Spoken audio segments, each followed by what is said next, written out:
with Richard Pullman.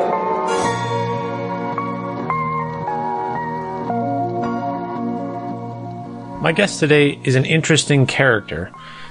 He's not interested in making his own system. He thinks that Dungeons & Dragons isn't that bad, and he just wants to make good content for it, and he wants to show how to do it right. That's kind of the impression I got from him. And as you'll hear, we talk about it. We talk about the ups and downs of working on an existing system versus trying to make your own. And I have to say, I actually learned quite a bit from talking to him. He has a method of approaching the GM side of things and planning a campaign, working on a module, that kind of stuff. His mentality is applicable to pretty much all RPG design. And so even though he's not working on, a ground up reinvented system, he's got some really good insight as a very experienced GM or DM. And I've liked talking to him on GDG, and I like talking to him here. I'm sure you're going to love the discussion. So I'm just going to let the discussion speak for itself. Make sure that you do check the links in the description for where you can find this, because he's actually releasing something. He's not just talking about it. And from what I understand, between the time of the recording of this podcast and the release of it now, he's actually gotten quite a bit of positive feedback on what he made. And so we won't be able to talk about that in the podcast because this was recorded before. But the good news is somebody out there is appreciating what he's doing, and that's really encouraging for all of us at GDG who are trying to put stuff out. And that means you should go and talk to him. You should find him on GDG, find out what he did, how he did it, and, I'm sure he can give you some good advice. So that's all I want to say before the discussion. Enjoy, and keep listening.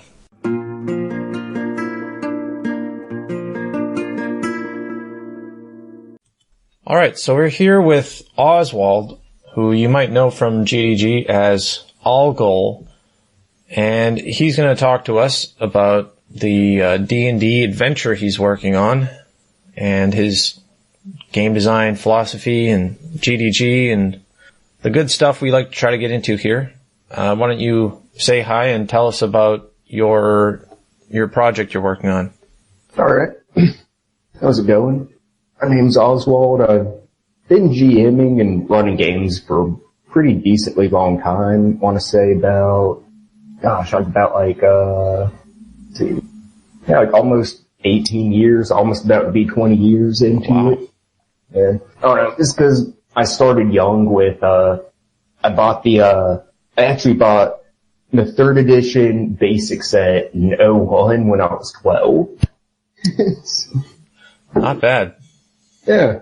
And I've ran a lot of different games since then, things like, I had a whole couple year phase where I was big into Call of Cthulhu and different editions of D&D, Shadowrun, stuff like that. But I don't know, I always kind of return to this sort of dungeon crawl thing for a couple reasons. For one, it's very easy to design for, I feel, and that's why it's popular, I think, part of it. And then... Yeah, that makes sense. Yeah, because there's a lot of reasons why it's sort of like, you can autopilot a good dungeon design. Uh-huh. You really can. But one thing, I guess, about my product is it's written for 5th edition, which is a bit new to me because I ran a couple-year campaign of that, but most of my background with designing, more seriously, is it for basic D&D and Lamentations and that sort of OSR sphere of games. Oh, interesting. So, yeah. But tell us, I'm curious at least, maybe a lot of other people already know this, but I'm not familiar with exactly how much has changed from the early to the late D&D. So what would you say the differences are? I would say the major difference is the gameplay loop is much more explicit in older D&D because there's a lot of things that have de-emphasized this over the years. But there's a sort of relationship between tracking time in a dungeon or a wilderness adventure, resource use, handling random encounters. See, everything kind of loops in a very tightly packaged game. And it is very gameplayist, because I would say really the core idea with it is they don't give a shit about story. That's just not a thing that's in it, really. It's all about, you go into an area and just try and get loot and gold, and what happens is the story. Yeah, that's what my impression of old D&D basically was, and I actually hated D&D when I looked into it, because I got the sense that it was a system that if you looked at the mechanics and the gameplay, it looked like it was supposed to be sort of this grindy, dungeon crawl thing, but if you looked at the advice and the material on it, it all looked like it was supposed to be this really sort of widespread storytelling, adventure lifestyle simulator, and it just didn't match up. And I was like, well, why is that? And then I eventually went back to, the basically OSR idea and some other people promoting the idea of first edition. And I'm like, well, why would anybody go back editions, or to earlier stuff? And then I realized basically that it was just more honest and sort of straightforward with what it was trying to accomplish, and I actually respected that. Yeah, because I think for what it is for, because it's really, people say dungeon crawling, but it's really exploration is a better word. That's the core of it, is exploring an area, managing your resources, all of that, and managing danger.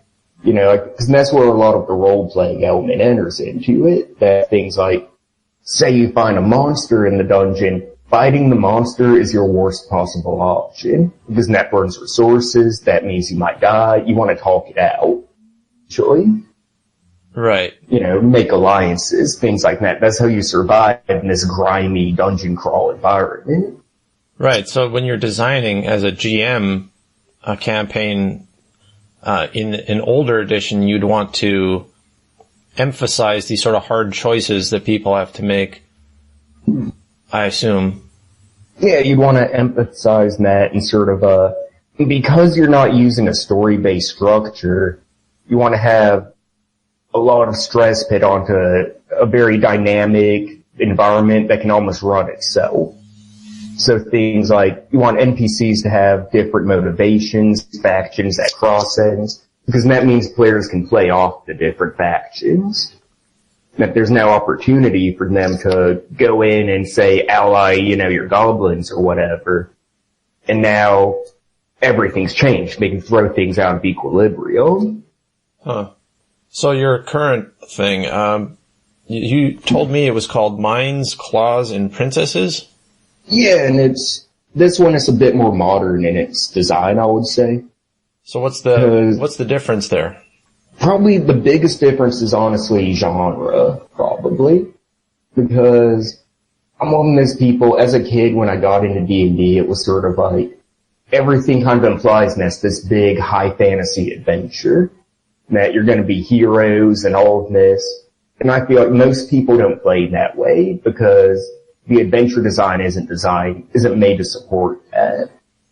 Think about, you're not going to feel like a hero if you're doing something for 300 gold from a random guy. You're a mercenary. Right.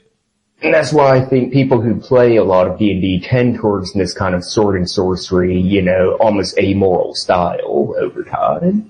Huh. Because the context and the framework for what the adventure is about is not structured properly, or it's not structured to motivate sort of a selfless heroism. It's always self-interest, right? Yeah, it's always self-interest. And that's something, I've kind of embraced the murder hobo over the years. Now, I think you can have a really fun game with it, but then that comes into the issue for me when I start having newer players of that's not what they're looking for from a fantasy game. And so, in 5th edition though, there's no gold for XP rules. There's, really in the combat, the XP for combat is kind of superfluous. Most people in my experience don't run it that way. So I don't think there's anything in the rules that really stresses that amoral Conan sword and sorcery style. It's more a matter of the adventure design doesn't know how to motivate people into that heroic mode. Well, and that's one of the things that I'm puzzled by when I listen to, because I've looked up a lot of, even though I haven't played D&D a lot, I've listened to a lot of dungeon masters trying to give advice to other dungeon masters, and it feels to me like the advice they give is usually like what percent of the dungeon master's guide to just disregard and how much to just basically use the mechanics and come up with your own strategy for motivating your players and getting them hooked and keeping them on track and this kind of stuff. And I'm wondering, as you know, somebody who's obviously a veteran dungeon master who likes the system and is even designing your own adventure for it, and you want to put it out as a product, how do you reconcile that? Because in my mind, if I had a system where I said, well, just ignore 40% of it and it'll be fine, that would mean that's a really bad system. I mean, I wouldn't. No, you're actually kind of right on it. With this is something I think where it fails a lot of times is more in the advice for actual adventure design. Like, because the mechanics have always been, D&D's always been very conservative in its rule system design, and so it's an advantage of it being very conservative that while it's not innovative in any way, usually the ideas are very, they're like an AK-47. It's not the best gun, but it's durable and it's rugged, and you can apply it to a lot of different things. Right. It's not going to suddenly not be able to handle a situation, even if it's not optimized for a lot of different situations. Yeah. But I think when I think about what it's optimized for, that's part of why people like OSR stuff, because it's very much, now you understand why the core ideas are in there. Yeah. That's the sense I got when I was looking into that. But, what made you want to make this particular module / adventure? Well, I think a part of it is because I ran a couple year campaign of 5th edition, and I really did like the system, but the adventures, a lot of them are kind of dog shit, I'll be honest. That really is a big part of it, because I'm just like, I can't be the only guy who thinks these adventures are dog shit. If I want good 5th edition adventures, I can just make them myself. Well, shouldn't there be like D&D 5th edition is like extremely popular. It's like the resurgence of the whole game. So wouldn't you think that there'd be tons of great adventures people are already putting out? Like or are you talking just about the source material that's included, or what? I'm kind of including third party as well. Because I think a big thing is whenever you have a system, the official adventures are going to inform the game design on third-party materials. So no, and that's what I've noticed, is none of the third-party material I've seen strays very far from the general idea that Wizards of the Coast does. Oh, right, okay. Yeah. And another big thing with it is, I think all the hype is in DM's Guild, but DM's Guild, there's a reason I don't want to publish for it, because it does a few things that are really wonky to me. Well, you'll have to explain that to me, because I'm totally unfamiliar with that scene. Well, the one big thing with it is, because of the culture of it, there's a sort of, because I've noticed in 5th edition it bothers me how, when I first got into it with the playtest, there was all this homebrew material, all this. Well, now in the culture of that scene, there's a sort of resistance to homebrew or doing really creative things with the system or, with your content. And what is in DM's Guild a big thing that dampens it is everything pretty much has to be set in Forgotten Realms. Oh, right. So, I forgot about the fact that there even were supposed to be other realms that the D&D could take place in. Yeah, and I think that dampens creativity, because I think one reason a lot of people have been going to this OSR type thing is because, a lot of people I meet, they're not even into those systems, but the adventures are more creative genre-wise. no take influences from fantasy that just isn't as big in mainstream D&D. They'll say, no, just like be more creative as far as setting material goes.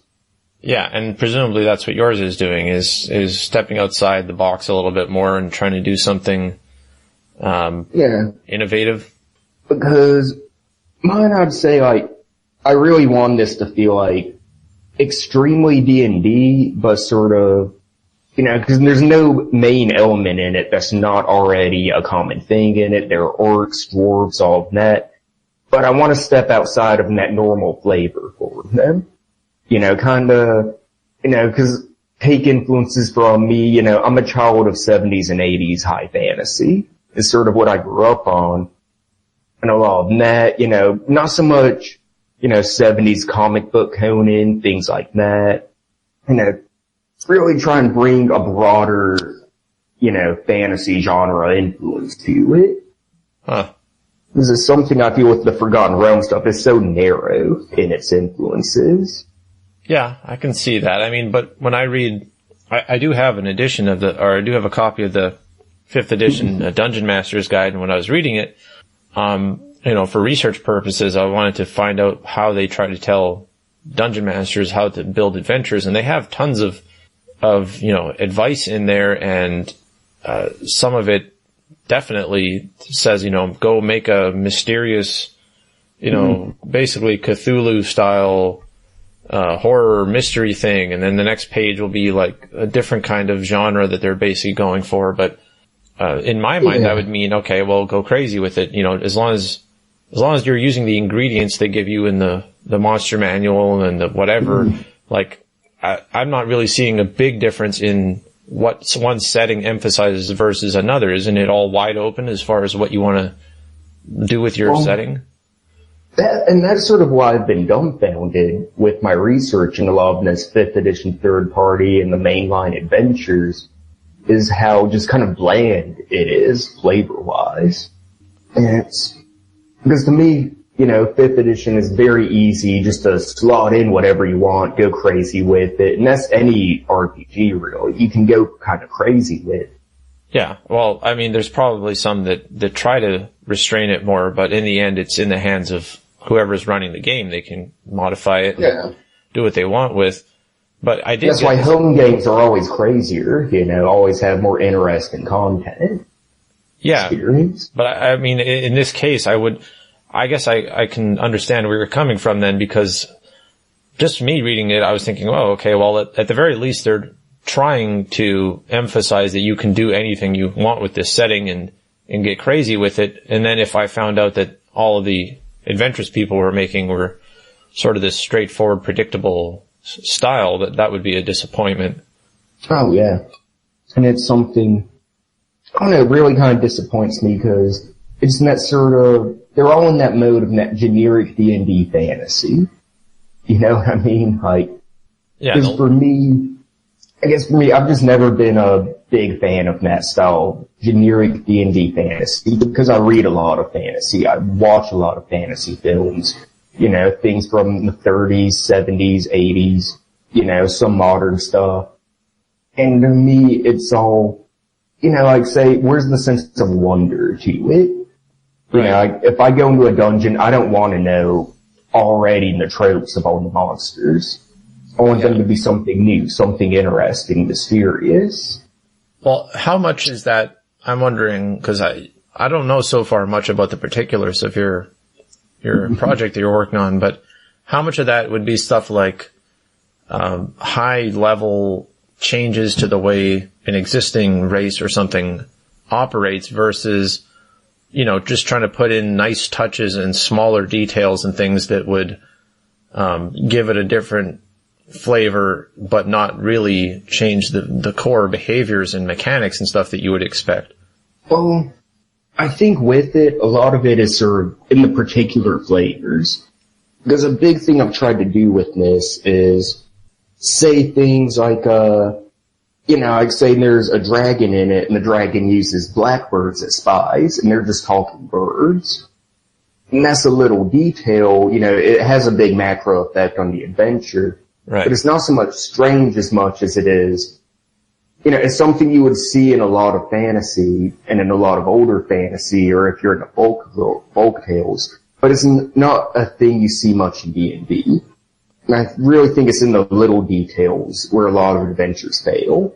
Yeah, I would agree with that, because I think, especially people who want to be creative, they end up feeling that freedom to just change stuff and go wild with it, and they make a couple of big changes or something that they think is a big change, and then they neglect to go in and sort of polish it in a way and put in small things. And because correct me if I'm wrong, I haven't run a lot of games myself, but players tend to get a lot more invested in details than they do in big concepts, right? Oh, yeah. And it's sort of, because I think the thing about the little details is, now a lot of times it'll be, say, you go in a room and it's like 4 orcs, you know, just sitting around. But if you have a little detail, like they're rubbing dirt on their skin to wipe off sweat. Now you have a little detail about them, shows that they're like primitive, you know, but have some level of hygiene.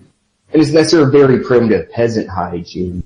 You know, it adds some flavor, it adds something to kind of hook on to you with that action. Huh. So, you know, to me, what about the main story of your adventure? You want to explain that? Why is it called Mines, Claws, and Princesses?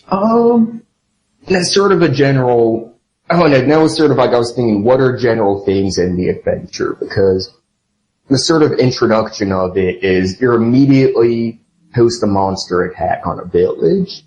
And with it, I was wanting to kind of have an introduction that really encourages players to get into that heroic mode. Right. So what is the whole general initial hook is there's a wedding, it's been sacked by monsters, raided, and there's the chieftain immediately calling, you're the only people here who can save the princess. Oh no, I went tropey with it. With this, I just wanted to do a sort of fresh take, do well on the details, but use very classic ideas. Right, yeah, that sounds about as classic as you can get. There's a crisis, and you're the ones that are available. Yeah, and then some thinking, that's a general heroic hook, but then you have to get players psychologically motivated. And this is where a lot of things fall down. They don't think about the psychology of it. So, you're in that immediate chaos, and I used what's called a chaos funnel. Something, I kind of stole the concept from another game, Deep Carbon Observatory, where, so say, in a chaos funnel, you'll have 2 or 3 events that are just happening at once, at the same time. And the players can really only handle 1 or 2, so they have an immediate choice on what event to handle. And each of them is a crisis, someone in danger, something like that. Right. And anytime they handle 1 event, suddenly 3 more events happen at once. Oh, I see. So you can just sort of keep adding pressure and making them sort of make these tougher choices. Yeah, and that's the idea, to get them in that mode of making really tough choices where they have to help people is an initial thing with it, you know. Would that also have the effect of basically training them or conditioning them to have that sort of response where they can make instinctive, heroic decisions? Yeah, and that's what I'm thinking with it would be the idea, because with each one they have to make an instinctive, hard decision. And because it's happening right now, they have to make it fast. They can't hesitate. And it also sort of, it gives that atmosphere of just total chaos, because the village has just been attacked. Yeah, there's something nice about starting people off in something that's very familiar, but obviously like you said, the details actually are going to be what changes the way people think about everything and gets them invested. So what are some examples? I don't know how much you want to. Oh yeah, I can tell you. Some examples might be, say one of them, the groom is dead, and his uncle is a thane of another tribe. He's accusing the villagers of weakness. So if you were so weak, my nephew died. And just like a lynching is about to start if the players don't intervene. And this is contrasted with another NPC. His family just died, he's drenched in blood, and he's walking to a cliff. he's gonna die if you don't stop him. Right. He's just sort of, walking with that 1,000-yard stare. And this is all happening basically at the same time? Yeah, and this is all happening at once, at the same time. And with it, I want to have each of them as a named NPC, because if you don't intervene, they're not available in the rest of the adventure. Huh. Yeah, and a lot of them will have, various resources they can help players with, and this alters their playthrough. And do you do anything for, the character creation aspect? Do you have limitations or suggestions or anything on what people make, or is that still wide open and you just happen to be in this town and you don't have a thread connecting the players together in that sense? I was kind of initially thinking of doing a sort of stripped down version of what's it called, Over the Garden Wall does. But what they do is you have a shared character creation that makes all players from one village. But I decided not to do that because I wanted the introduction to be very rapid fire, because it's supposed to play quick, supposed to be rapid fire, lots of chaos. I didn't want to bog it down on the reading level. Oh, I see. That's actually probably an important consideration. If people buy this, then they'll maybe just want to use it the next day in their thing and not actually have to do a lot of prep for it. Yeah, because that's what it came down to. I felt like in a home game, I would do that, and I think it'd work out well. But it'd just be a lot more prep work. It'd make it less accessible to the consumer. Is it supposed to be for I'm guessing there's a suggested level. Is this for totally new character? You make a new character and you get into it, or could you throw this in sort of anywhere? And it still works? I would say it's meant for about level 2 to 4, so they've gone on an adventure, maybe 2 if you do shorter ones. Because I have sort of the initial hook, and then I have a list of 4 different, optional hooks if that doesn't work for you. Just to make it easier to work into a campaign. I see. Yeah, and sort of, because my initial idea would be essentially you somehow know the chieftain and got invited to the wedding, and then this great disaster happens. Yeah, it wouldn't be an invite to something really nice. Wouldn't be an invite to something really nice in D&D without everything going horribly wrong. Oh yeah. Then go ahead. And in it, one of the ideas I had with it was throughout this chaos funnel you have an old lady who tries to convince the players to give up the quest, to just stay, we need people to help out here, you can't just run off into the dungeon and die. My idea is that she does that 3 times, and I did that because I found a good technique for getting players interested. Say you have a wagon train that's been attacked. If they just come up to the players, we need help, heroes, they're gonna ignore it. If they say, there's dead bodies around there, just this is none of your concern, move around, and they act guarded because a group of armed strangers just approached. Now the players are interested. Classic. It's no reverse psychology. Yeah, exactly. The barrier is always more interested than the door in some way. That kind of reminds me, of something that, you said you wanted to kind of touch on, which was the idea of the adventure design versus the system design.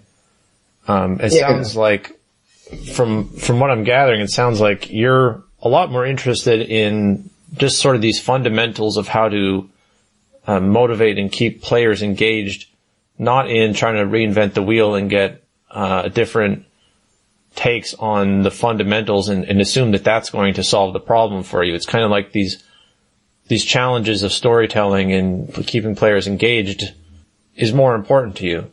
Yeah, because to me I feel like unless you're doing something extremely radically new with your system, then say the way armor works is not going to radically affect the adventure.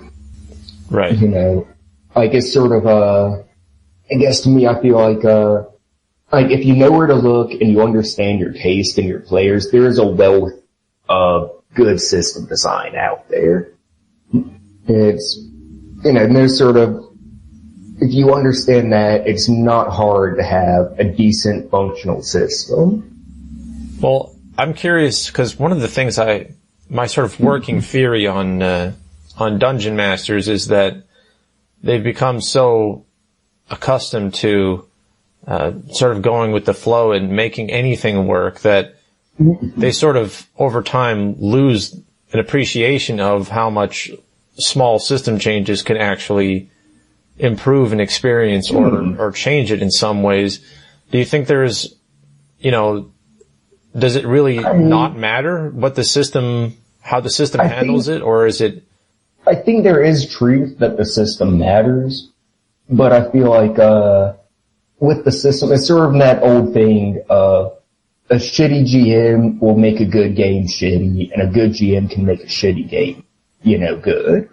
Yeah. It's sort of, and to me, I think like, really the adventure design is to me almost more important than your system design.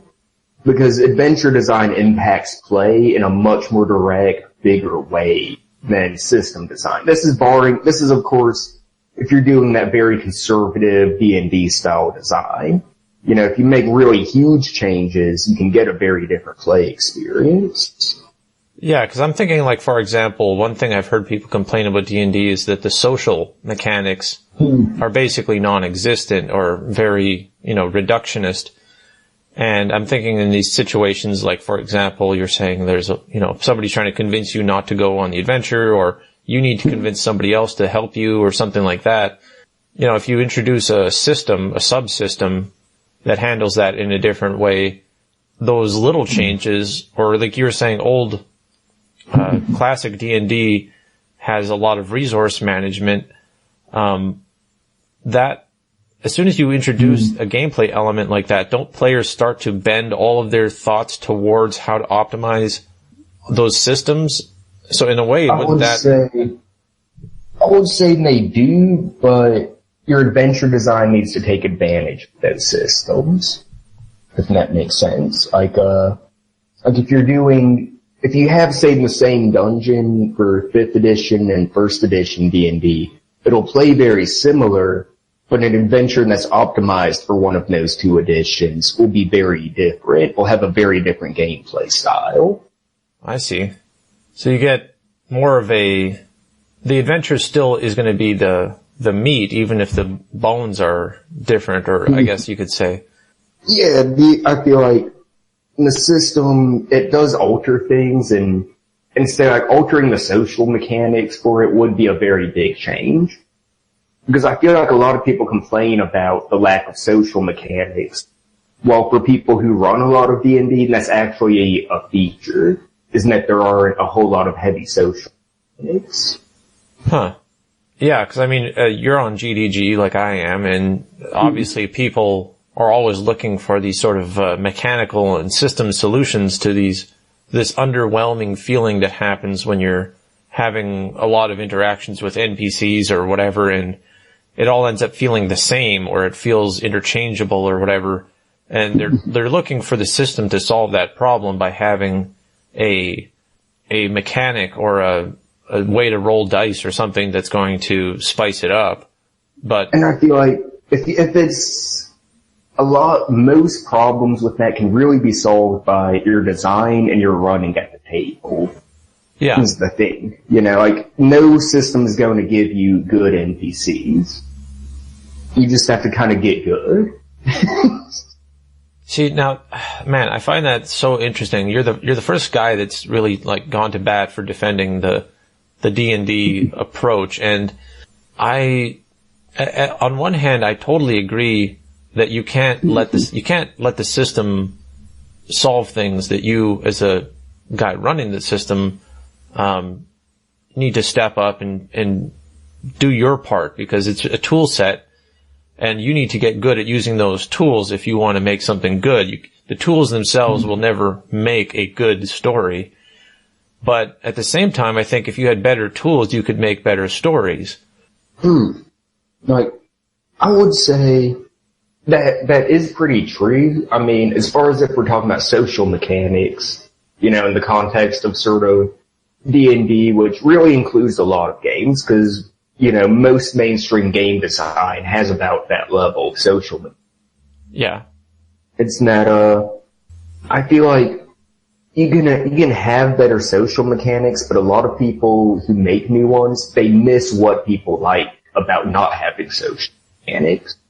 Because I think, and that's sort of the thing, a lot of people like you just straight up talk to the NPC without really rolling a whole lot is very accessible. It's straightforward how it works.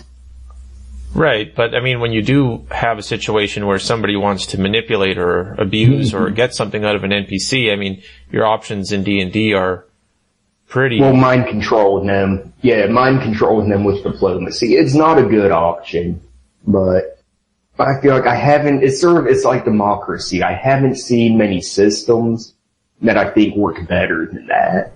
Because then they'll solve the issues D&D has, but then bring their own unique issues. I think that's a hilariously interesting take on that, is the idea of, well, when you actually put it into practice, which a lot of these theory crafters like myself, I haven't actually run my system with people and had millions of people playing it and testing it over decades.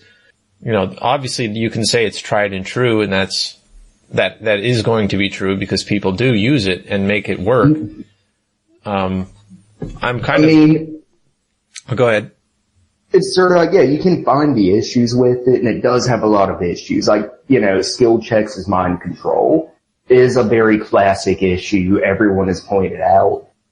But I haven't seen a fix that didn't bring in new problems. Let me ask you this then, because this is sort of a realization I had when I was working on my own system, and I really wanted to get in depth with social mechanics and social systems, and I ended up burning myself out because of exactly what you're saying. Every time I would make a change, I would just either realize that people could abuse it in an even weirder way, or it was going to interfere with sort of the straightforward talk to an NPC and just get, resolve it without the system needing to be there that much. But one of the things that I basically realized was that the what would you say, the target number, like to me, I think if I was going to run D&D as a dungeon master, that would basically have to be my control mechanism. That's your dial that you can change. And I've never seen people do that in a really interesting way. And I don't know how much the game gives you good advice on how difficult to make it, to convince somebody of something. Like if you want to use diplomacy to get somebody to do something retarded that they would never do, like, shouldn't the DC be extremely high and therefore, it's basically impossible? Like, what is your sense of that? Part of the issue is controlling the DC, as sort of, because that is how the system's meant to work. You control the DC to provide a sense of, realism, let it not get too crazy. The issue I see is that can become very subjective on the DM's part. And it's a very abusable mechanic that the DM can sort of say, oh, you want to be friends with this guy? Well, I didn't plan for that, so the DC's 90. Yeah, but I mean, maybe this is a fundamental misconception of mine, but shouldn't the setting logic and the actual situational logic override anybody else's concerns? Like, it's just if you look at it logically, this NPC would never be your friend. Yeah. Or you'd have to have like a really, really good pitch as a player, because obviously your character has such and such skills, but the player still has to be able to come up with some sort of logic for why that would work. I think I would probably still be like, yeah, no, the DC is extremely high because it just doesn't make sense why he would be friends with you. Or do you prioritize just the general player happiness and experience over those considerations, and you just want to roll with whatever they're going to kind of do? I would say I generally, I agree with you on you want to base it in the setting logic, how the NPC works, and be very neutral. with it, with how you run. And that, part of sort of the issue I see now is you have that very neutral thing and whatnot, but also comes down to a matter of player trust. Because the players have to trust that you're being neutral, if that makes sense. And this is sort of an out-of-game type thing I think doesn't get as much attention as it needs. And that's why I advocate, you don't fudge rolls, roll in the open whenever you can. Because the players will buy in more into the fiction of the world, in the idea that it's a neutral, just everything's running logically if they trust you. Yeah, I agree with that. I think the relationship at the table is something that is severely overlooked by almost all system rules. I mean, there's lots of advice out there, and you can say that you shouldn't have to go to the system rules to find out that stuff. There's just sort of a cultural wealth of collective wisdom out there that people can go to. Now, that's basically what TG is built on. I mean, that's why I really massively disagree with the idea of, you're going to fudge a roll, to keep the game going and keep it fun. Because I think players always figure out when you're fudging rolls. And if you need to fudge a roll, at that point, either your GMing style, your adventure design, or the system itself is fucked up. If you feel like you have to change what a dice roll. Yeah. But at the same time, I've seen instances where just the broken nature of D&D logic sometimes, then you trust the GM because the GM is running things, honestly and transparently, but you end up basically having strange situations where nobody's satisfied because the players were expecting one thing, the GM was expecting another thing, and the system ended up making a third option that nobody wanted or something like that. Like, it's a strange, like, you can't negotiate the results properly when you're doing everything transparently. Like, the freeform sort of, the idea of freeform being sort of this ideal, not that I'm saying that that's the case, but there's this idea that the freeform adventure would be the best thing ever, where you don't need to roll dice and everybody just sort of negotiates and agrees on what should happen next and that kind of thing. That leads to obviously just butting heads. You need to have a neutral arbitrator like dice and system. But on the other hand, if you had the system sort of making these wonky decisions for you at critical moments, is that not a problem, or do you somehow find just ways to get around that by just not calling for a check or not calling for a dice roll or something like that? Because it's not one way I found to sort of get around it is sort of almost hit up to random chance your own personal DM decisions. So things like you might say, you hear a rumor that there's something off in the mountains, and you just made this up on the spot. Instead of deciding for yourself, roll a d6 to determine if that's real in your setting. So, a failed roll would mean that it's not actually true, it's just a rumor? Yeah, and sort of like, say things like you might, you can give a last chance roll. You never want to GM fiat, I feel, things that are really important. Like, say, if a player is dying or whatnot, you can say, and they really shouldn't be dead, you can say, alright, if you guys can get to him within half a round, within one action, and roll a 4 on a d8, then I'll let you save him. Because then you're pitting it in the hands of the dice and not in the hands of yourself, in a way. But to me, that sounds like just the most, pure form of system creation right there. You're just doing it on the spot. You're saying, this is how I'm going to run this system.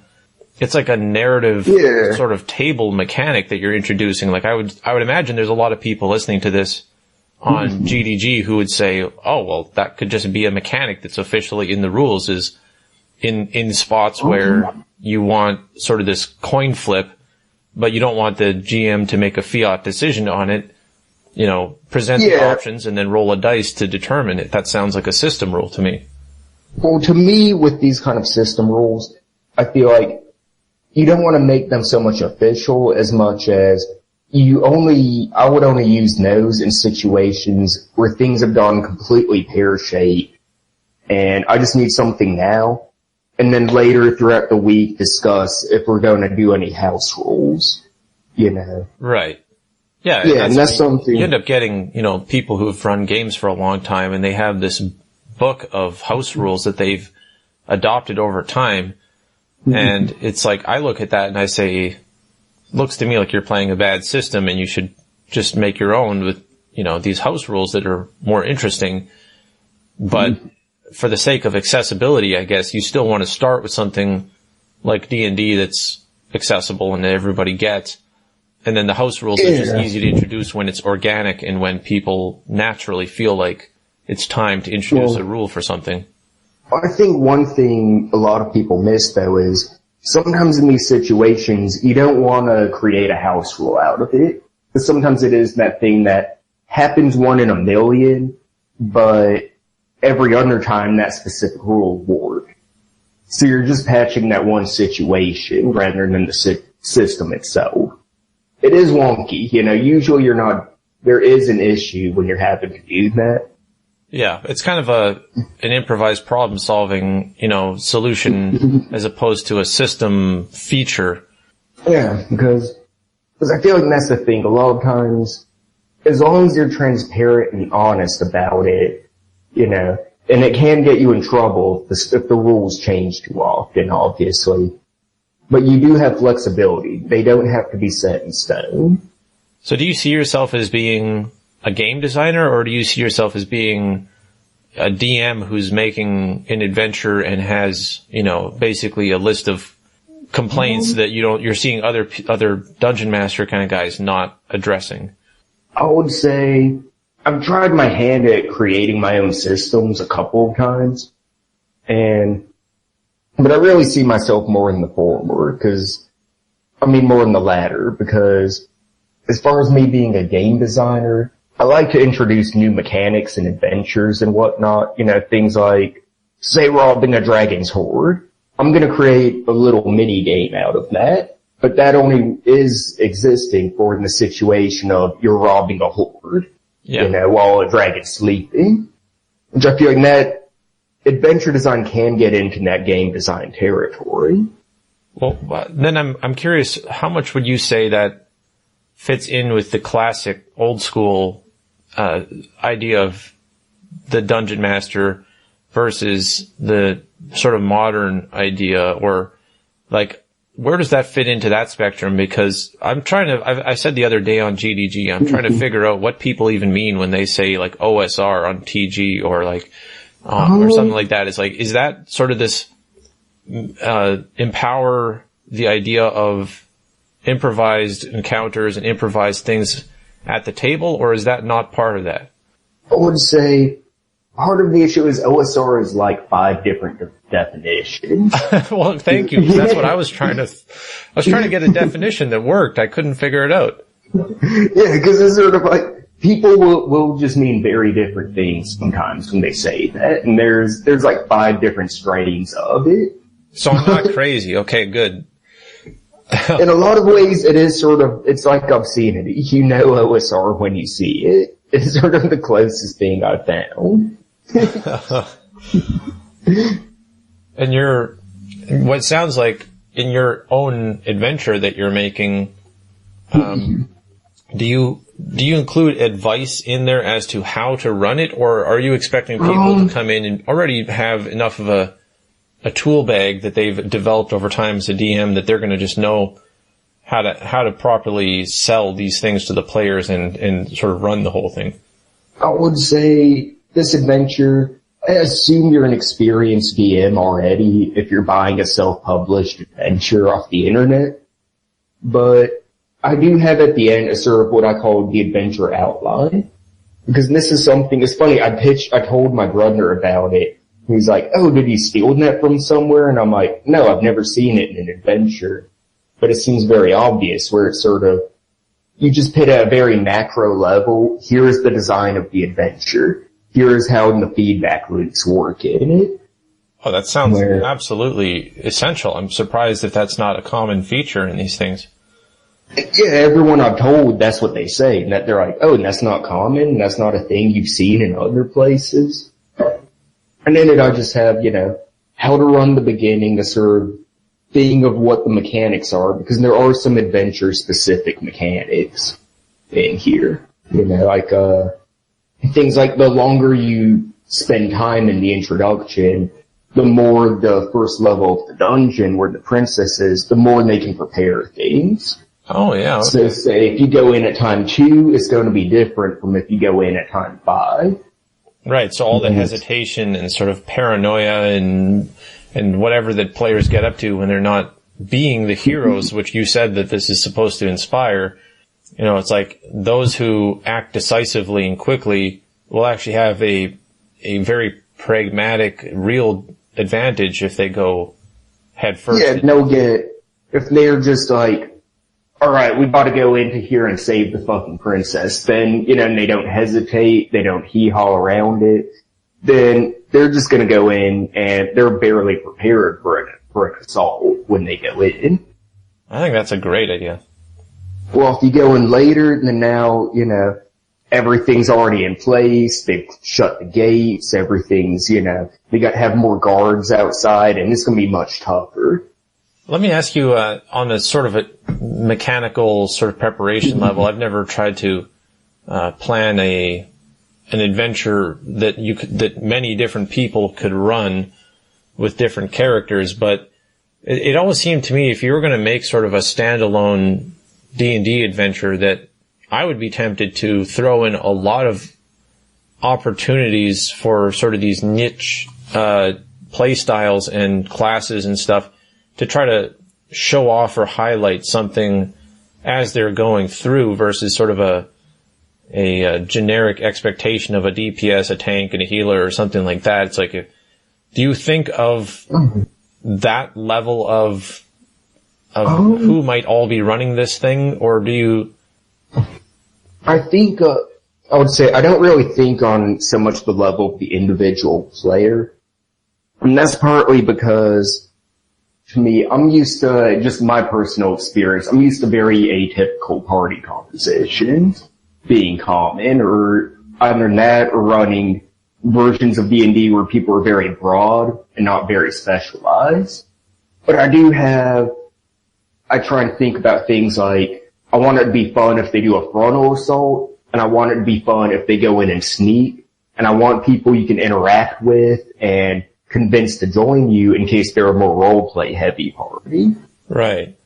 And I'm trying to think of more general play style for the party. So that's more like player play styles versus character features that you're trying to show off.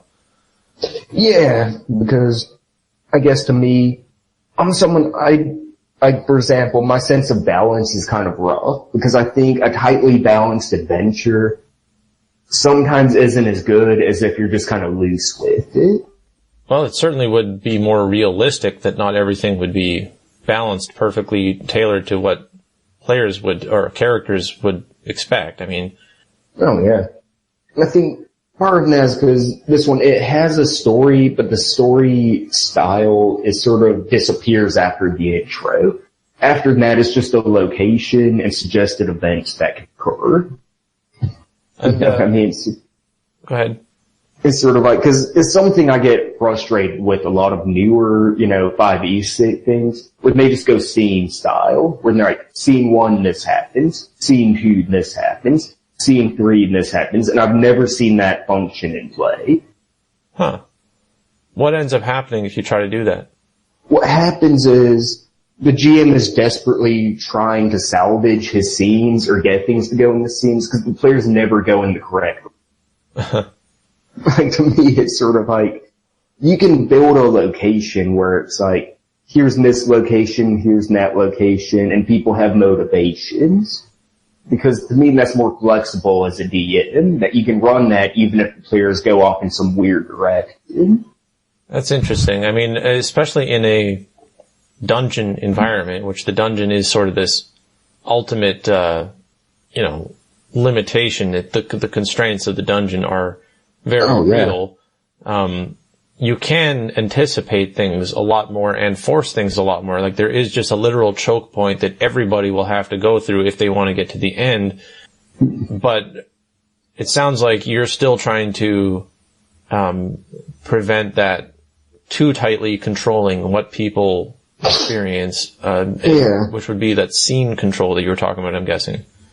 Because it is what I would call a sort of semi-story based dungeon, because what I do with it is say, I find it's easy to break down in a location like this, where are the decision points, where players can choose what direction to go in, and you can kind of make a line, a little graph of it, and it will very clearly show the overall decision structure of it.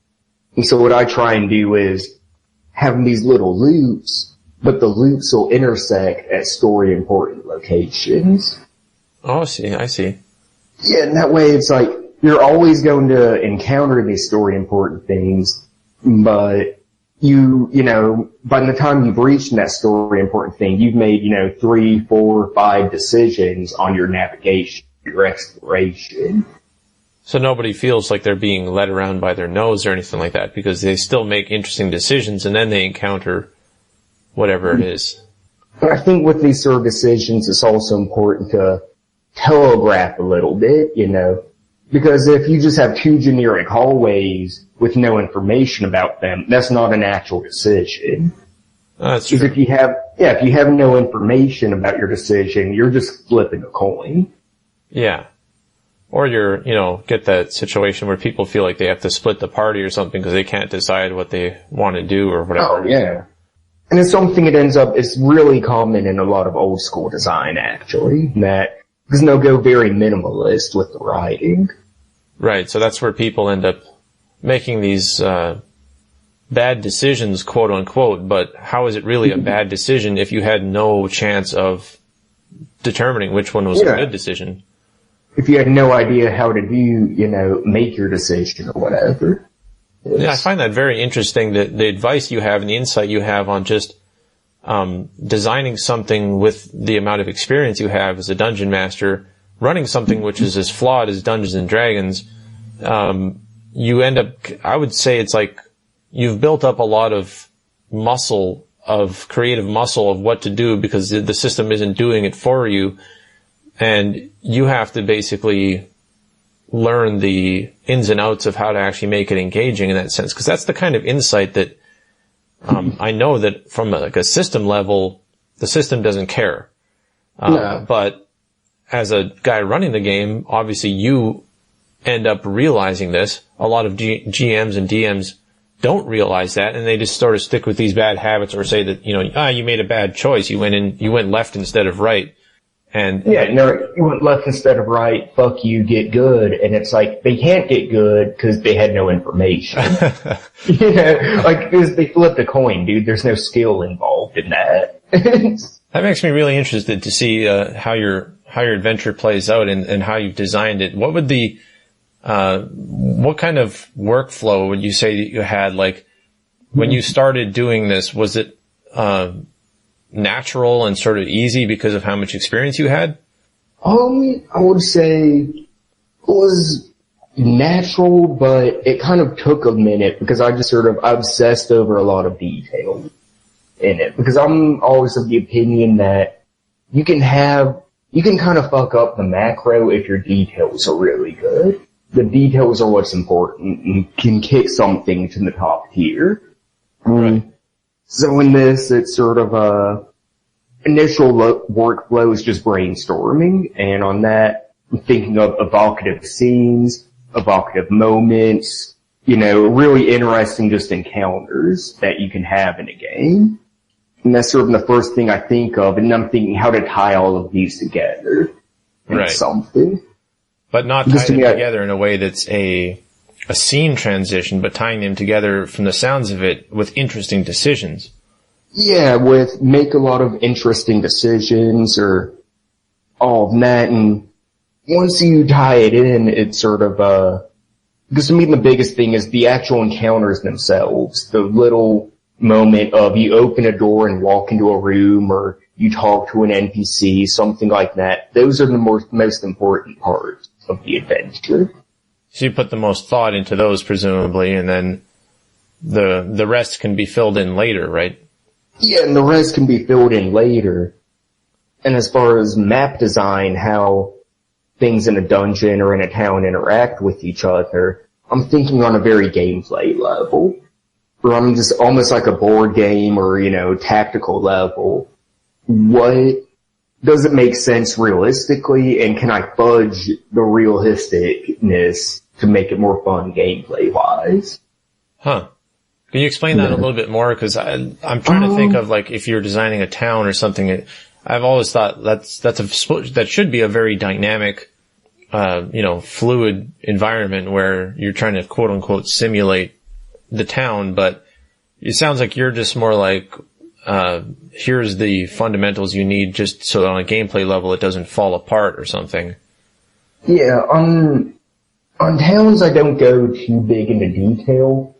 And that's partly because, I guess to me, towns what I focus on is have things be very open-ended.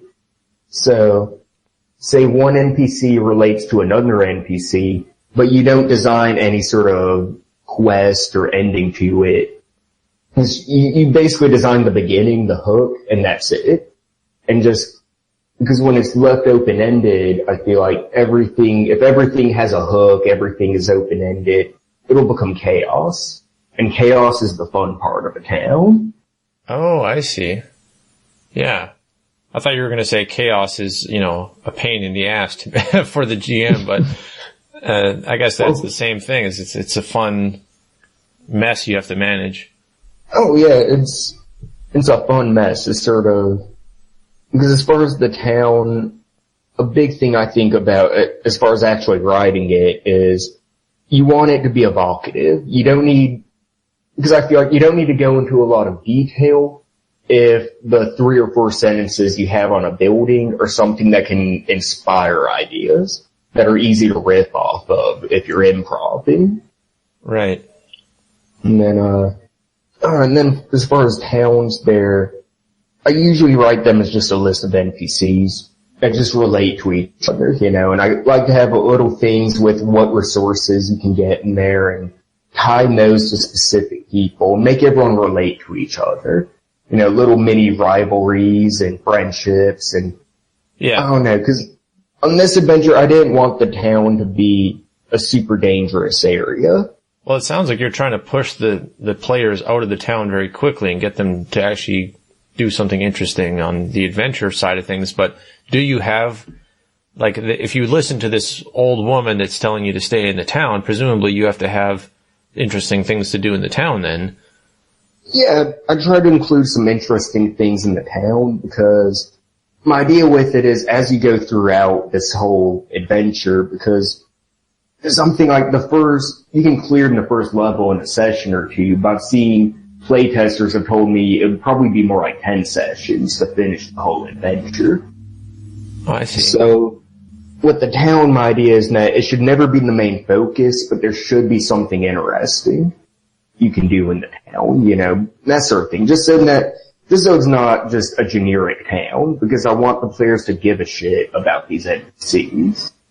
Yeah, but on the other hand, I want to ask you this just maybe as a general advice on DMing or whatever, but from the little bit that I have run a game, I tried to put in, like you said, details that would get people interested and hooked with these NPCs and stuff, but I found that there was a huge problem where I would put in little details and I would sort of have even secrets that were like, yeah, if you really dig into this particular aspect of it, you'll find out this or that.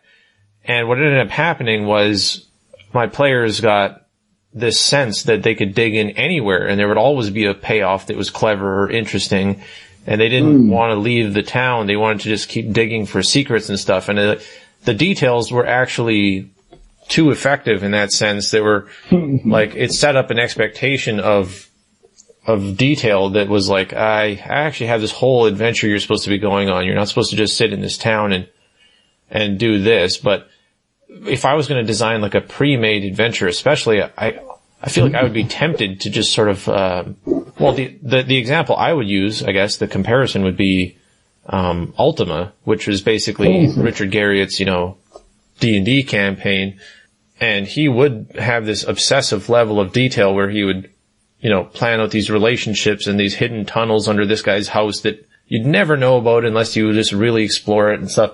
And this huge sandbox sort of feeling with all these little details still. And, that's sort of one way to go with it, where you have the broad strokes are there, but you're designing it as a sandbox, whereas your approach sounds like what do you call it, the chaos funnel? It's a lot more about, pushing people towards various choices, not one choice over the other, but different choices they can make, and not trying to make it sort of this loose sandbox feeling. Yeah, because I'll say I've ran a lot of sandboxes, and I feel like sandboxes are good, but you never want to start a sandbox as a sandbox. You want to kind of have something that very strongly pushes them into a direction and then let them go and do whatever they want. Oh, I see. In that direction. As far as the town, one thing I found is it's useful to tie a lot of things in the town with the adventure. Yeah. So sort of don't make the town separated from the rest of the adventure. Like maybe the thing that you get as a reward, even if you do spend time there and accomplish something, directly relates to helping you on the adventure. So it's sort of like, yay, you got this thing, now it's going to help you do the adventure. It's like, oh yeah, you got something to help with the adventure, or you have to do the adventure to finish something in town. There should be kind of a feedback loop between your town and your dungeon and your wilderness. Yeah, that makes a lot of sense. As an aside, we were still going through your workflow, I guess the brainstorming process, as you were talking about. Let's just move on from that. What do you do after the brainstorming process? Usually after the brainstorming process, which a lot of the brainstorming process involves just me bouncing ideas off of my brother, off of various, some people who are players I know who aren't in my games. Yeah. Or I'm just sort of like, if I can pitch it in 3 seconds and now either say, oh, that's kind of lame, then I don't include it. Or if they like it, I'll even include some of their ideas if it gets them amped with it. And so that's a big thing, just feedback, the ideas. And I think about, before I start on the map, I think about what's the macro level of this adventure. I'll say, like in this adventure, I try to have each level has a very different gameplay and design feel to it. Right. So, say in the first level, I want it to be, it's a raid style. You have a very clear objective. You're going into this level and you're just trying to finish your objective. Now, when you say level, you're talking about a level of a dungeon? Yeah, like a level of a dungeon. Oh, okay. And level, you can use like an area. Say if you're, doing a wilderness or town thing, you can have them be different buildings in different geographical locations. Right, but it's essentially a large scenario or a little sandbox, or however you want to look at it. Oh yeah, it's just like a large scenario, and I feel like it's important to have each level be kind of have its own feel to it, do something a little unique with it. Right, so then after you've come up with all these different ideas, you have to tie them together, and I guess there'd be like an overall arc that you're trying to build that will connect all of the different pieces together without having dead spaces that are sort of like, I can see how there's a sort of a streamlining that has to happen. Yeah, because a lot of times what I do is I'll brainstorm, say, ideas for 30 encounters, and I only use 20 of them. You really have to be ruthless with just cut stuff that doesn't work. And I guess in a way you know whether it works or not just based on whether people become interested by pitching it. Yeah, if they pitch it and it just sounds like something they immediately want to play in, then it's going to generally work. And it's really playtesting is the last step. Process is one of the last steps. So play testing is what makes or breaks it. Right. So you have actually play tested your adventure that you're currently doing, right? Yeah, I play tested it, and I had another DM play test it. And to me, that felt actually more useful for this product than me play testing it. I can see why. I mean, you get, in a way, it's a stress test on a whole different level, because having different players come in and test the same thing, but you're GMing the same way, whatever room for improvisation and stuff the DM has, especially, you did say that you had that outline that sort of tells people how to run the thing. Did that come after the play testing, or was that something you had in mind earlier on already? That came when I was talking to the playtest DM, and he was confused about what the macro level of the adventure was. I see. I figured that must be it, because that makes a lot of sense. You know, you could get a lot of, I mean, like, every DM has kind of their own bag of tricks that they can pull out of at any given time after enough time running the games. They just sort of, whenever this happens, I just sort of do this. It's like it's not how the game is quote unquote supposed to work, but everybody has their own style. But one of the results of that is that if you're playing as something of a pre-made module or adventure, presumably you don't want them to reach into certain bags of tricks. You want them to have a certain mentality when they get into it. And a big thing I found was with it that when I'm running the adventure, I just know in my head how everything works, how everything fits together. Or when a DM runs the adventure, someone else, the only resource they have are the things I've written down. So if I'm unclear on a certain point, it fucks everything up. Yeah. And sort of, as far as design, it's sort of like, I have the map, I have, how things fit together, and it's sort of like, as I write it out, I end up in sort of a loop where I write out for a bit and then I go to earlier in my writing, just to make things consistent, get the flavor going, make the design tighter. Right, because what you want to do, much like, writing a story or whatever, is you want to have good foreshadowing early on and good, like you said, what did you call it? Not signaling, but, telegraphing. Oh, telegraphing. Yeah, you want to telegraph things so that people can make those interesting choices later. So if later on in this whole thing you come up with some sort of key element that's, essential, but players wouldn't have any idea about earlier, it would make sense to go back and sort of be like, oh, well, here's a possible way you could find out about this earlier, get a hint about it or something like that. Yeah, or sort of like I had like a little magic item where it's a beard lock from First Dwarven Queen, and I just had it as a throwaway magic item. Then that character became important in the backstory of this dungeon. So I had to go back, change the item, make it more consistent, tell more about what's going on here. Huh. That's interesting. And then after you get the play testing, you kind of make your final rounds of revisions and stuff, and then make your outline, I guess.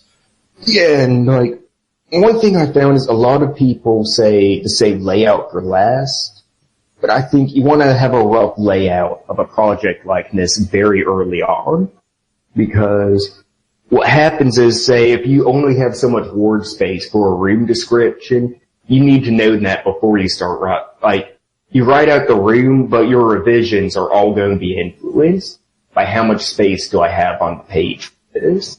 Yeah, that makes sense.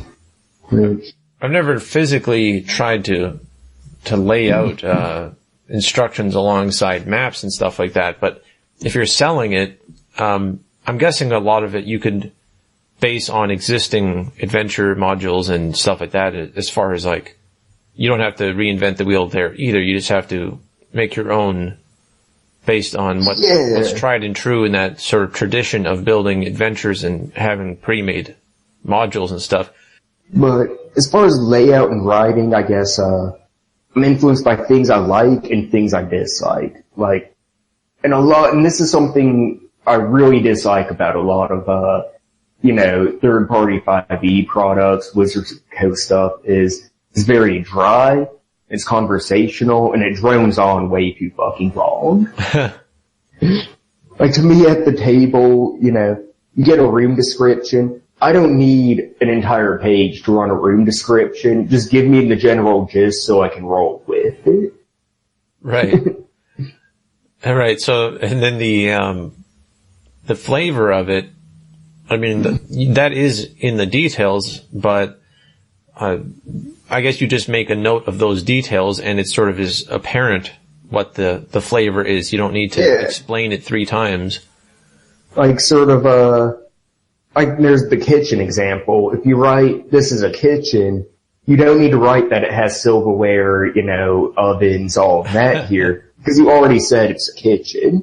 The reader knows what's in a kitchen. Now you can say it's a kitchen and focus on what is flavorful about the kitchen. What you wouldn't expect is almost detail. Yeah.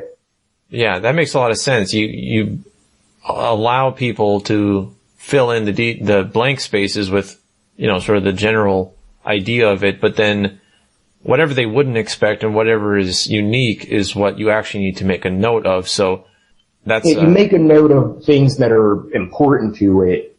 And writing style wise, I guess, like a lot of adventures, they do that conversational writing style where they don't pay attention to rhythm. You know, you want to pay attention to rhythm in writing, and then there's, you know, say you never, the kind of thing of, you don't say something big. You don't say a tower is really tall. You say it's so high that people at the base can't see the sun. Right, okay, I see what you mean. That goes back to the evocative description. Yeah, because those are the details that really can make or break an encounter. It's crazy to me to think that would be the kind of detail that could make or break an encounter, but I guess it really is true because the level of engagement players have is essentially what makes or breaks the whole thing. Is once they become disinterested, the adventure and the whole illusion falls apart. Yeah, like, you know, like the kind of thing of players aren't going to be interested in, you know, you just say, oh, there's a, you know, megalith there. But if you say, you know, just describe it in like a sentence more detailed that really hits on the point, some specific tone or atmosphere or mood, then now you're getting in a good GMing and good adventure design. But you wouldn't, I guess that's sort of what I would expect from Wizards of the Coast themselves if they were making something would be to babysit and handhold new GMs and new DMs to be like, here's how you should describe the scene, and here's, you know, some examples of things you could tell the players about this scene, because you're aiming this for experienced DMs who should already know how to spice up the description of a kitchen. But, you know, somebody who's just totally new to the hobby would be like, well, it's a kitchen. I mean, I don't know. It's a kitchen, yeah. It's like, they don't know how to sell it as much. And there's a lot of salesmanship that has to happen when you're running the game. Yeah, and it's something, I guess to me, like, I don't know, it's a few different design quirks. Like I saw one third-party adventure that all the reviews were really good on it. But what I noticed was, saying the main villain, every single NPC tells you how great this person is, but the only action they do in front of the players, and that really affects things, is they play some music. So I'm like, you're telling the player someone's great, but you're never showing them. Huh. And I think that's an aspect of this. Like, don't tell someone it's a very ancient statue. You say it's so weathered you can't see the face on it. Right. Let them, you know, draw the conclusion. Yeah, you give them everything they need to draw the conclusion, because you don't need, you know, it gets you more immersed in it, because that's how we interact with actual objects in our everyday lives. We don't get told a building is old, we recognize the details that tell us it's old. Right. There's a lot of counterintuitive logic to that kind of thing, because just like you said, the details, you know, sort of hook people, and that something like a barrier is more interesting if they tell you not to go somewhere. It's more enticing to an adventurer than to tell them that they have to go somewhere. likewise, it's like telling them that something is really interesting and old and important is in a way much more boring than making it mysterious and, possibly irrelevant. You don't know, but you sort of intrigue them based on these details that you're hoping that they'll bite. Mm-hmm. And sort of, I think, because I really think that's the thing, it's all in the details, and sort of, you want to love these evocative details, but to me the golden ideal is where your details, your evocativeness, your mechanics, and your gameplay all just build on each other, all work with each other. Yeah. And I like that you said that you had the theme, sort of this decision-making theme that you wanted to have of people having to make these crucial decisions, and you can't solve all the problems, so you have to make, these hard choices. And then obviously you can reinforce that over and over again throughout it, so that even though you have, players have the freedom, they have whatever, you're not just going off of a storytelling sort of setting with details or whatever. You really are pushing them into difficult choices and then adding in these sort of details and hooks and stuff, presumably in these spaces in between where they have to become interested in the next part, whatever the next part is going to be. Because I think a big thing a lot of people miss is you have to allow failure. You have to allow the players can do some. If your adventure can't handle the players failing at something, it's fragile. Yeah. It's harsh to say, I guess, that you have to just, have a design that can let them fail. That can let them fuck up. Yeah, I'm trying to think of to what extent, you can have people fail before you basically have to give them a lot of, re-energize them or give them sort of a push. But I guess there's different levels of failure. There's, Yeah. How much when you do playtesting and stuff, because I haven't seen you talk about your adventure much on GDG, what would you say that the role of GDG is for you? Because, I would say getting ideas on a lot of times I'll see, I guess I sort of like to check it once a day, because what happens is always end up every now and then seeing a really insightful idea on it. Or I'll see, say, let me look it up real quick, see if I can pull an example here. I like how GDG say, they'll go into things like specific phrases I've seen a couple of times where people say things like, use is not a specific enough example for game terminology. It's something I saw somewhere, and it's something to think about, because I guess what is GDG goes a little more autismal than anywhere else I've seen. Is honestly where it's useful. It's sort of Sorry, GDG is what more than other places? It goes more autismal than other places. I didn't catch that the first time. I'm like, what? Tismal? I see what you mean. Yeah, there's a whole spectrum of, no pun intended, there's a whole spectrum of, different designers that, some are really trying to push for a accessible, casual, almost narrative sort of angle, and there's others that are super diehard into the technical machinery of how everything works and rules lawyering and that kind of stuff.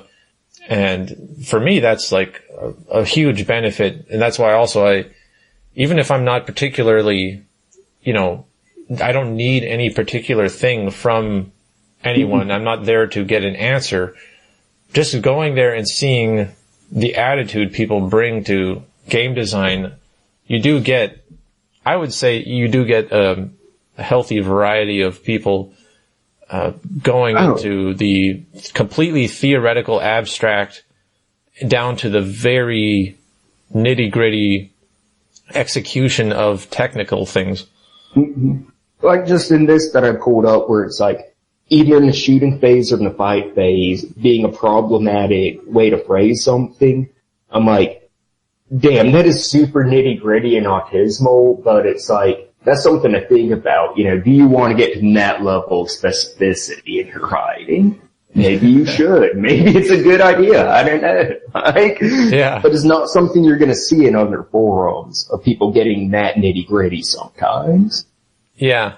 That's a great, observation. I know a lot of different, everybody who's come on here, I've asked them basically what they get out of GDG or a place like TG, and the answers are always different, but that's one that I haven't heard yet. That's there is a certain value to just it hits you from left field kind of. It's like, oh yeah, there are people that it bothers them when something is ambiguous, even on that level where it's like common sense says obviously it's supposed to be interpreted this way, but no, in tabletop games where there's not a computer that decides for you, there's not a hard-coded answer, you do need to sometimes get so specific with terminology and structure. Yeah, and then it reads like, it's like reading programming code almost. You know? Yeah, or like legal speak or something like that. It's like, at some point it dips back into the other side where it becomes hard for normal people to read because you're being so technical. It's like, oh yeah, this solves the problem. But now, myself, I'd say that creates a new problem where a normal person just doesn't want to read it. Yeah. Yeah, I think, GDG is a cool place to lurk just because people are passionate about parts of game design that most people would ignore. And I think we were talking a little bit before the recording there about how it's the kind of place that, you know, if people are there, they are probably somewhat passionate about it. They're not looking for sort of this average community. Oh, yeah. And it's something I think to me that I like about it is it's sort of like, how to put it, there's no real orthodoxy to people's ideas or design. No, yeah. Because that's something that bothers me a lot. I'll see this sort of conventional wisdom that ends up, you know, the conventional wisdom is just straight up wrong, I think, in a lot of cases. Yeah. I think 4chan and TG are, in general, good for sort of breaking apart orthodoxy and refusing to accept a hive mind, sort of a consensus on how something should work or what's the best. Yeah, and it comes along with, it's because TG and 4chan in general is so contrarian that it brings, you know, hey, people call out, you know, stuff that's popular and bullshit, you know, in addition to just being pure contrarian. And the people who withstand that and remain like yourself, I mean, everybody hates on D&D and says you shouldn't play D&D. It doesn't stop you. So obviously that means, you know, you have some convictions to back up what you do. You're not just bending to whatever the current thing is. And that sort of filters out the sort of fair weather, hobbyists who, you know, they don't really care about what they're doing. They're just following a trend. Yeah, and sort of, I think maybe that's why I haven't seen a whole lot of quality 5e products, I'd say. Maybe because, I don't know, it is the big dog. It is the most popular, so you get the lowest common denominator stuff in it from the fair weather hobbyists. Yeah, there's got to be some of that at least. I know that on this podcast, you know, I have very strong opinions on what's good or bad in game design and different tabletop things, but the whole reason why I like to do it and talk to different people here is because I want that diversity of opinion and even just straight up conflicting opinions and totally disagreements. I think the best insights come from completely clashing ideologies or philosophies. You see where they meet and where they match and how they conflict. That's where you get a competition at a marketplace of different ideas is a lot better than sort of having this hug box where everybody thinks the same thing and nobody gets properly challenged. Yeah. No, and that seems to be kind of a problem to me of just like, this total just hug box thing going on when, to me, I feel like though there's so much diversity in RPGs, partly because the methods and ideology you want can be so effective. You know, you can have things that are radically different, but work in a context of what kind of game you're running. Yeah. It's something that always surprises me of how, you know, and there are a lot of techniques that to me just sound like total dog shit, but I can see they can work in certain kinds of games. Yeah. Yeah, I think, that's kind of I'm not really a big believer that, all fun is just totally subjective and there's no such thing as a better or worse game or a better or worse experience. But you do have to kind of respect the fact that if you run with an idea far enough and you figure it out and hammer it out properly, you can get completely different approaches to the same basic concept of an adventure with a group or whatever. There's no correct answer. There's a lot of different correct answers and a lot more really bad answers. Yeah. Because I think, like, yeah, you're right. There are a lot of correct answers, and correct answers will conflict with each other, be, you know, clashing, but there are also a lot of just straight up wrong answers. And I think I don't know how you feel about the sort of idea of a unifying theory of game design, but I know that one of the things that is hilarious on something like 4chan, like TG or even this GDG, is different opinions on these sort of universal theories of game design, because you do have contrarians, you have people who are so different, but theoretically it's kind of like, to make an analogy to like music, it's like there's basically correct, you know, music, there's a language for it, there's sort of a universal theory of what notes and chords and stuff sound good to the human ear. And then there's a lot of different music you can make using that theory, and it's all correct, even if they sound totally different. But it's like there's sort of this dream of this, what would you call it? Like the philosopher's stone or whatever. Like if you could find that thing that would just unify all these things and tell us what is good game design. What is good game design? I feel like for game design, it would be like a unifying theory of it would be less like, it wouldn't look like a real philosophy of game design. It'd be almost more a meta philosophy. Like, instead of saying what values are good, a unifying theory would be about how to create values. It'd be so meta, it'd be almost useless outside of academia. It would get, because this is one of the things that I love talking about on this podcast. I could probably talk about forever, is the levels of abstraction that happen in a tabletop role-playing game where you have people, you know, imagining a scenario with their characters, and then you have a different guy who's managing all of the players' experiences, and then you have the game designer who's accounting for all the multi-variable, you know, GMs who have different styles of running different games with different people. And then you want to go one level above that yet and have a theory that all game designers have to create these experiences for these types of people who create experiences, who create these experiences for these people who create experiences. It's like this weird nested egg thing that just never seems to stop. I don't know if anyone's gonna be able to manage that someday, but I love talking to the crazy people who try to figure it out. To me, it's like, I feel like the closest we've gotten at this point is there's a lot of good advice for techniques, you know, and there's a lot of advice for things that are functional, but I don't think there's anything unifying that grabs me as being true or real.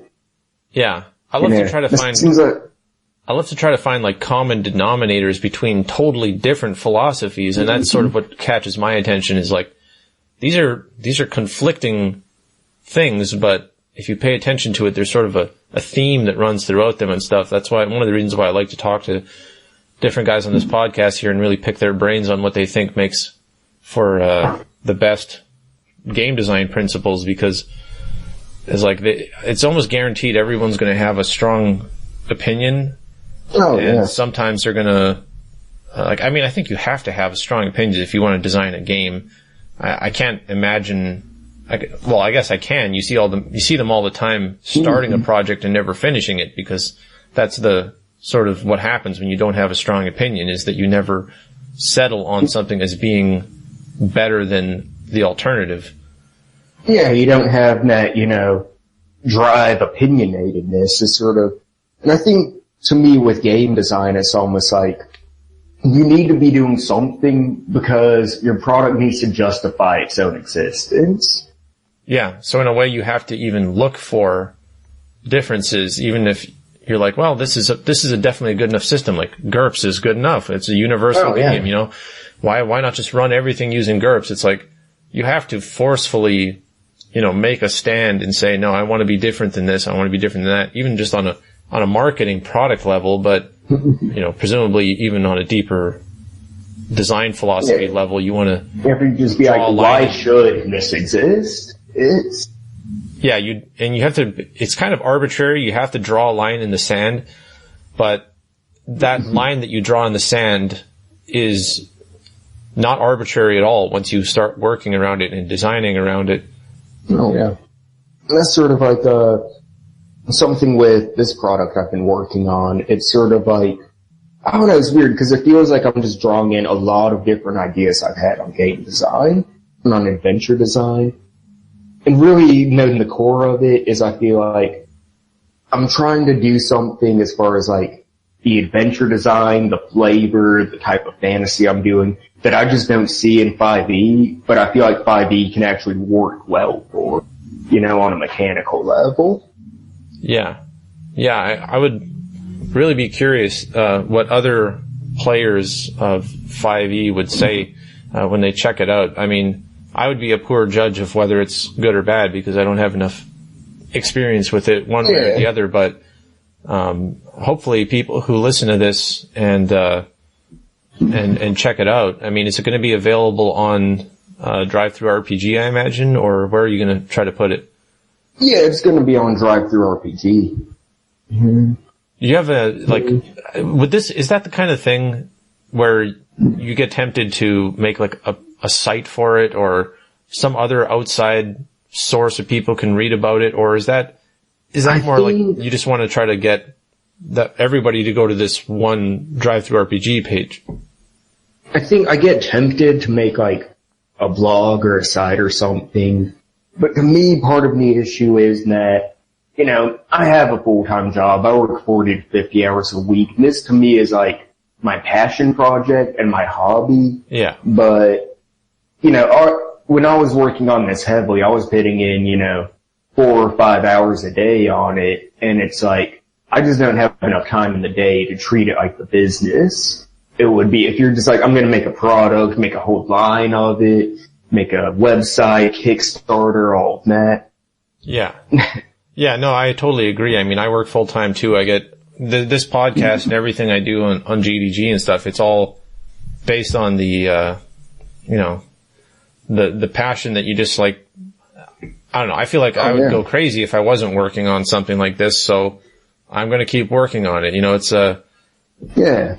not something that I can devote the time to that I would like to, but it's not going to stop me from using the time that I do have. And I think as soon as you bite off something like a blog or something that, you want to try to maintain on a regular basis, I'm sort of struggling with that myself with my game. The idea, I definitely want to support it after it's out, and I definitely want to have more things available, and leave it open-ended that I can keep adding stuff.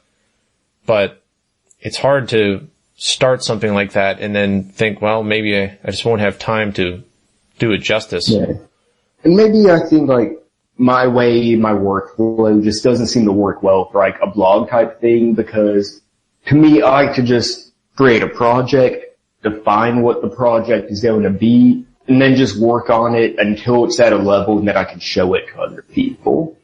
So with a blog, it's sort of like you have to drip feed little small things.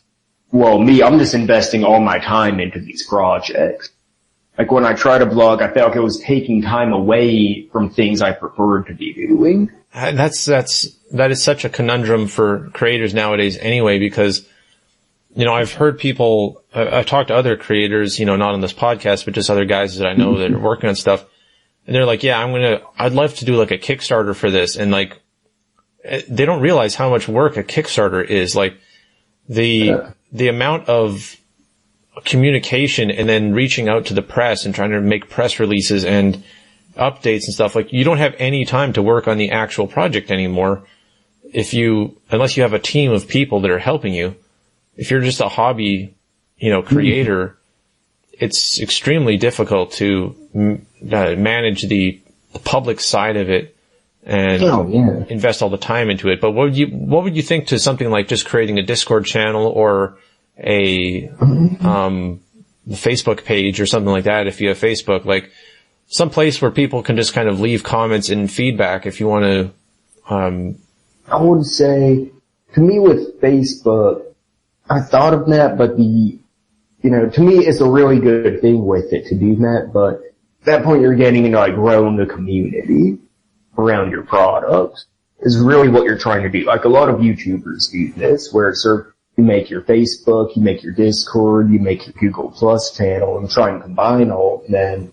And you're really trying to create a community of people who are into similar things to you. It's like starting up a forum, right? Which, to me, if you're just having a Facebook, you might as well just drop an email, because if you're not trying to create a community, it's just a communication channel of you directly communicating with people. Yeah, I kind of have to agree. I think people shouldn't underestimate just making an email available and having direct communication with the person who's making it. But earlier on the podcast, we were talking to somebody else who, said that everything you make should have, its own page basically that people can go to, because you'll end up getting feedback from places for people who are too lazy to email or they're interested enough to leave feedback, but not quite interested enough to make that personal email, which sort of is intimidating for some people. They don't like to feel like they're going to have a one-on-one conversation with the creator of something, or it's just sort of a different social context to having a public page where people are just sort of chiming in with a little thought here or there. I think there's ups and downs to doing both. Yeah, I think that is a good idea of what they're talking about, though. I personally haven't done it, but I think it'd be a good idea. Yeah, I'm hoping people, end up checking out this adventure, and I think if you do, does it include a contact, address there if they buy it, or is it all through Drive-Thru-RPG or what?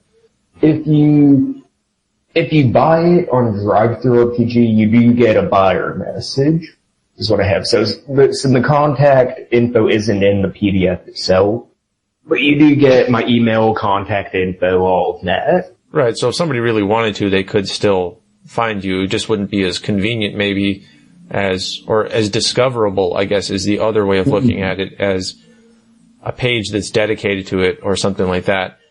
I'm trying to think of, this is your opportunity to shill any channels or other things you want to do here. I guess, I don't know, I have on my page, I have about 4 other adventures I've put out so far, and they're all sort of for Lamentations, basic D&D, and that sort of system. Interesting.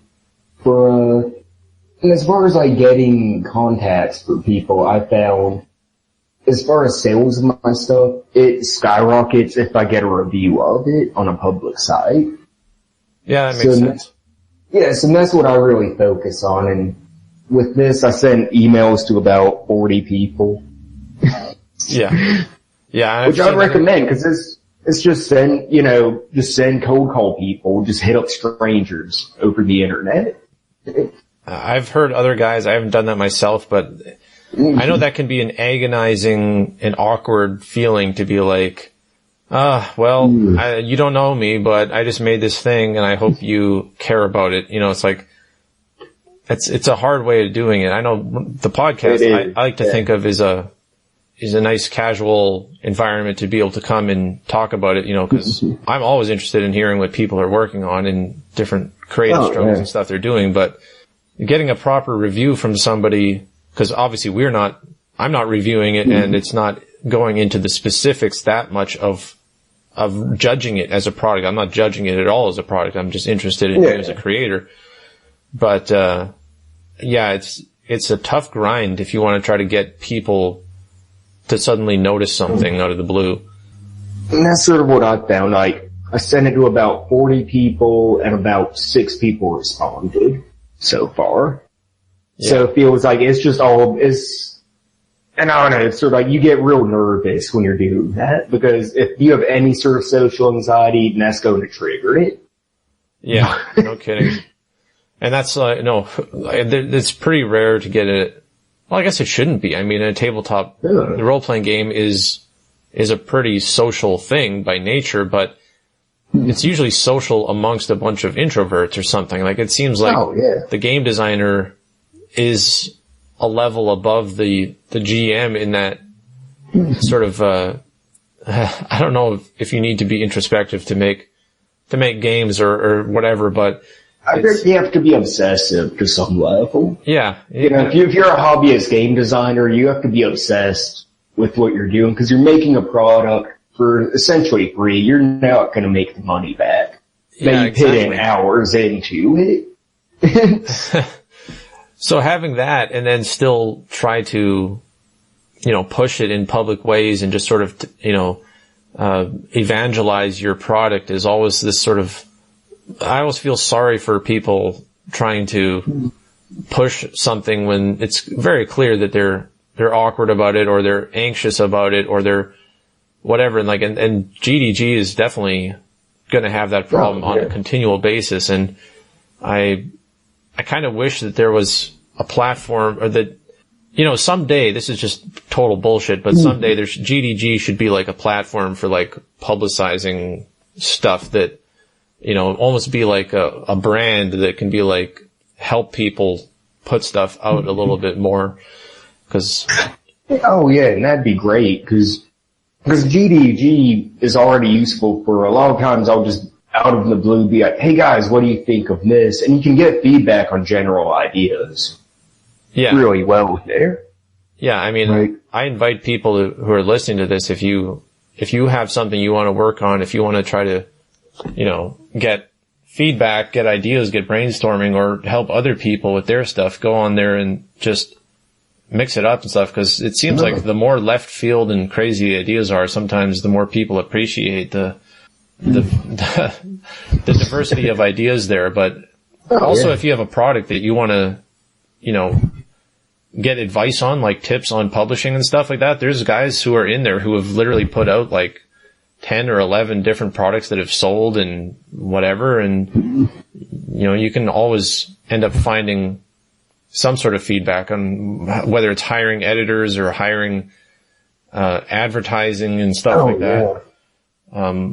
It sounds like you're not pushing for this to be like a major thing. It's going to be a solid entry and way above the norm in terms of the quality, but this isn't going to be like your business that you're going to try to like, make a living from. I don't think, because right now it's like, I'm a nurse, I make about $50,000 a year. I'm not going to make money off indie RPGs like I do off my day job. Right. It's sort of and I find that, I guess for me, my goal with this is be above average, and I'm pitting out as a pay what you want product. Okay. Yeah, because it's about 50 pages. You get 75 rooms, a little story, a village, some appendices. And my idea of it is sort of be such good quality for such a low entry point where I can just throw it at people, that people will play it, that people will read it, play it, because that's what I really give a shit about. Yeah, totally. I think that's such an interesting and healthy way of looking at it. I mean, I would actually be kind of weirded out if making games was my full-time thing. I think it could easily backfire. I think you would end up burning yourself out and just reaching and stretching for ideas and rushing things out that you're not even passionate about anymore because you just need to make a buck off of it. And it kind of, I feel like it'd be easy to just put out shovelware, Yeah.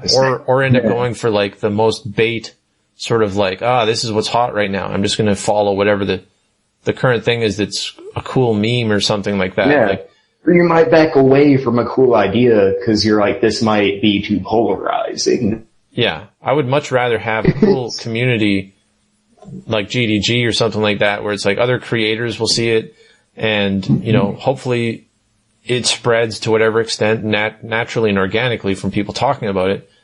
But you kind of have to manage your own,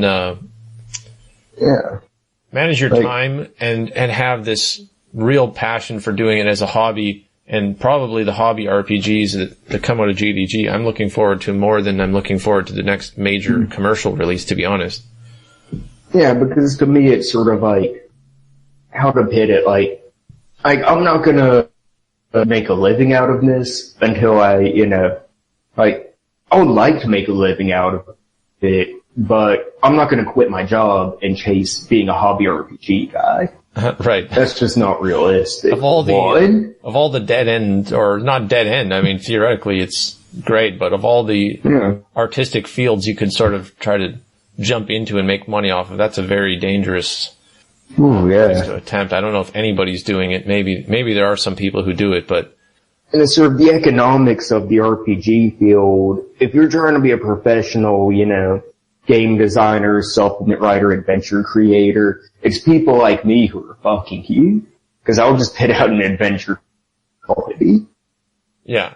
I've seen people point that, and it makes it hard to survive in that field, paradoxically, because it's such a big hobby.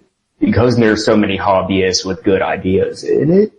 Yeah, it's a small market, but it's hyper competitive at the same time, which is like the definition of like, do not attempt to make a living there. Like, it's kind of like people say about like restaurants, like opening up a restaurant is like, you're not going to make that much profit, and there's a 1,000 other businesses in driving distance that are doing the same thing. Like, it's just not what you want to do as a, you know, trying to make a living off of. But for what it's worth, you know, you don't need to invest much to do a tabletop game either. So, I mean, on this, I find, that's something in the past year I've been really trying to learn a lot more about layout and how to make all of that look good, because I'm not going to hire a layout guy because I'm naturally kind of stingy.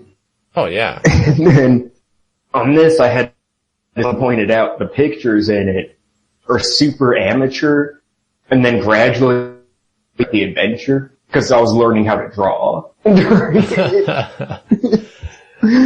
Yeah, but that's the thing. You do it yourself, you get better at it, and thankfully, you know, you're aiming it also at other people who are probably not, they don't require the polish, because it's not that kind of mainstream thing anyway. It's a weird hobby. No. For weird hobbyists, like. It's a weird hobbyist product, so it's something people, I feel like, you know, I just think about the kind of person who's going to stumble upon a self-published D&D product is the kind of person who is already seeing self-published and hobbyist products. Yeah.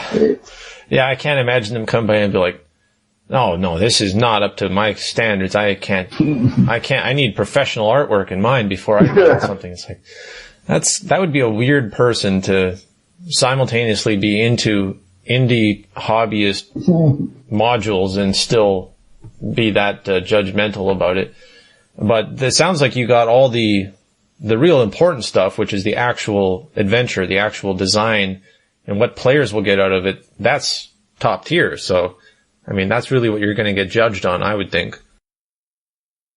Well, we wish you the best of luck. Thank you for coming on. We'll have you back on again sometime, and we'll talk about the reception of this release, what you've been doing to promote it, whether you have changes you want to make to it afterwards, all sorts of stuff like that. I'm sure we'll have plenty to talk about, and I want to know what the next project is you do after this as well. So thank you for coming on, and we'll see everybody next time.